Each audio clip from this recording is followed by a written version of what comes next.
So I'm going to show you how I roll the bezel. So I just basically roll it over the stone to secure the stone in place. And I'm going to be using this little handy dandy bezel roller. So it has all sorts of fun stuff on it. It's really cool how all my stuff gets magnetized. Not really, it's kind of a pain in the ass, but anyways, excuse my dirty mouth. May need some Orbit gum.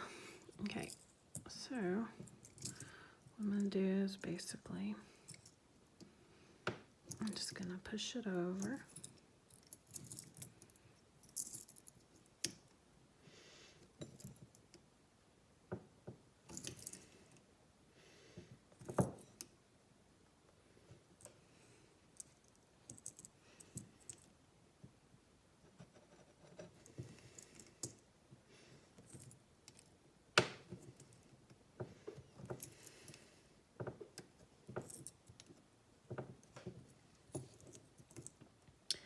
I should have shaved off some of the top part of this bezel because there's a little bit in excess on the top because there's a lot of space.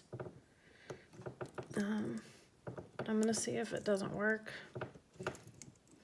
It's not gonna be too big of a problem unless there's a big old gap, which might be happening. All the fun stuff that we run into whenever we're not.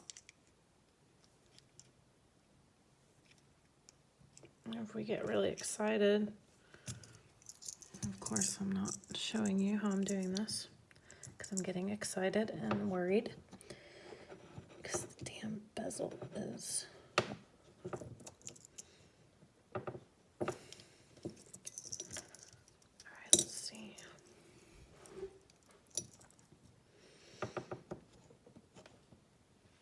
once the silver starts to get worked a little bit, it gets a little bit harder. Sterling has a bit of copper in it, the stuff that I buy. It's just pure silver and a little bit of copper. And that copper is put in there in sterling silver to make it stronger. Because fine silver is very malleable. I'm gonna have to pick this up real fast to get this. So fine silver is really malleable and it doesn't really get hard. And it just gets scratches in it and it bends real easily. And I mean, it's not bad to have like as a pendant or something, but if you have it as a ring or a bracelet or anything that's gonna get a lot of beating up, it tends to get misshapen and worn down pretty fast. Anyways, so and then another thing, so I use sterling silver and copper with all my pieces. Of course this piece doesn't have any copper in it, but I use 100% copper and then I use sterling silver. And another reason why I like sterling silver is you can add a patina to it. So this is all nice and shined up, but I'm gonna buff it a little bit more and then I'm gonna polish it with fine steel wool, and then I'm going to add a patina to it so that all this engraving that I did is going to turn black, and then I'm going to polish it and all the engraving is going to stay black, and then anything around it's going to return back to silver. Fine silver, you can't do that. It doesn't patina. It just stays silver. Now, I'm going to do a little bit of research on that now that I said that, because I've tried to patina it and it doesn't work, but maybe after time, or maybe you can use something, but whatever I use does not work to patina it. In these videos, I'm not going to edit them, so you get to see me in all my mistakes.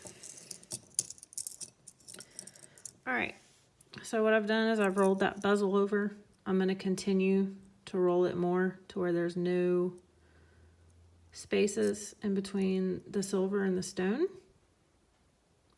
You want that to be completely flush up against that stone, and you also want to thin out the silver, so you push it down so it becomes a really tight fit so that no water or anything gets in around that stone, because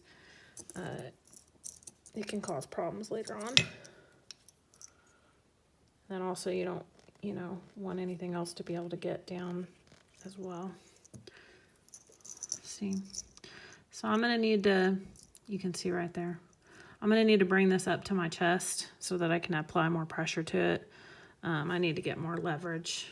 I can't get as much leverage as I need down here.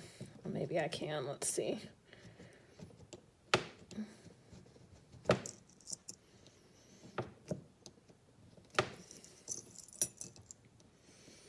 Just don't want to mar up this feather.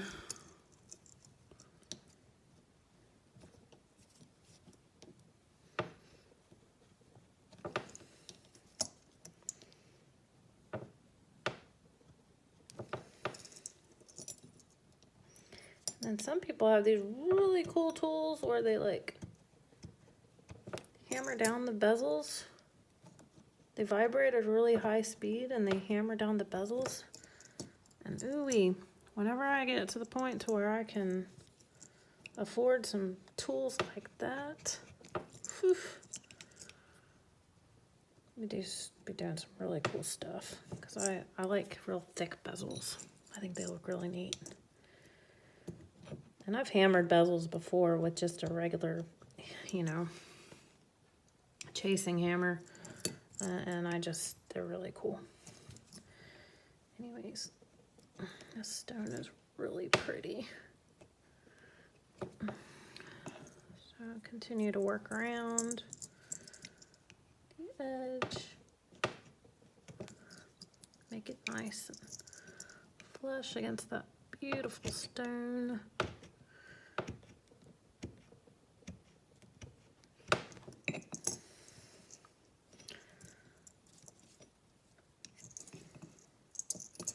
So what I'm going to do real fast, I'm going to hammer this bad boy down right there. You don't want to do it too hard because you can actually break the stone. And this stone is pretty brittle.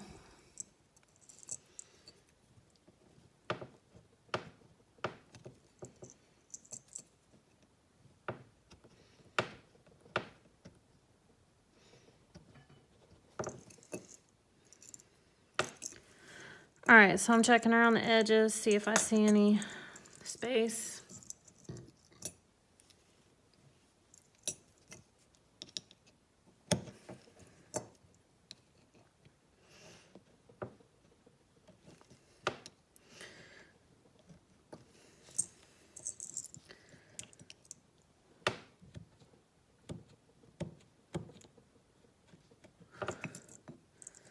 Got it.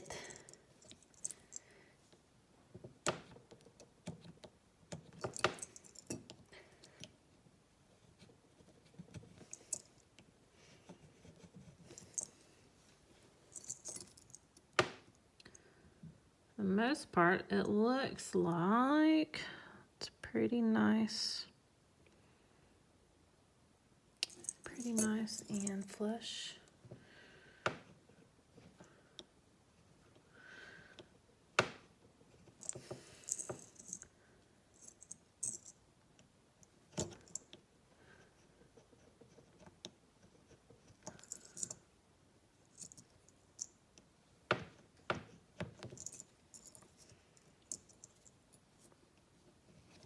There we go. Hopefully that video ain't too bad.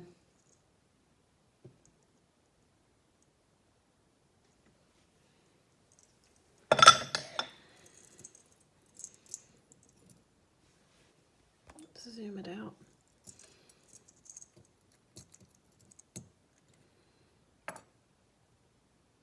Not too bad looking.